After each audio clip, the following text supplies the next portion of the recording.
हमारा टॉपिक है Hund's rule of maximum multiplicity. ये रूल कहता है कि as far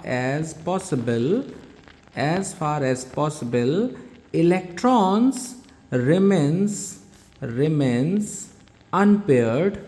unpaired in a subshell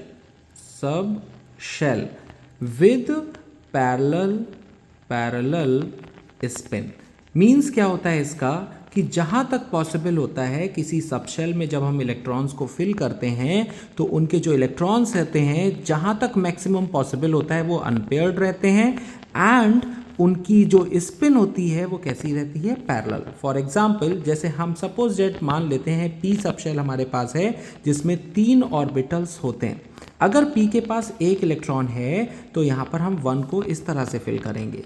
अगर पी के पास 2 इलेक्ट्रॉन्स हैं तो उनको हम इस तरह से फिल नहीं करते हैं, पहले हम उनको एक एक करके फिल करते हैं ऑर्बिटल्स में। इनकी स्पिन पैरेलल है और ये दोनों अनपेयर्ड हैं। एज फार एज पॉसिबल दे रिमेन्स अनपेयर्ड, जैसा कि लिखा है यहाँ, और इनकी जो स्पिन है वो कैसी होगी, पैरेलल।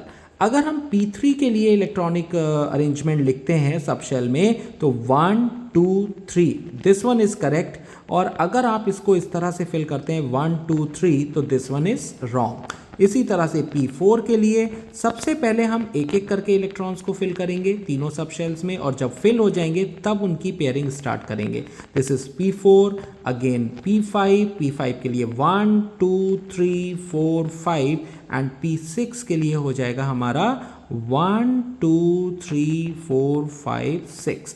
पहले सिंगली ऑक्यूपाई होंगे और उसके बाद उनमें पेयरिंग स्टार्ट होगी। ये हमारा हुंड्स का रूल कहता है।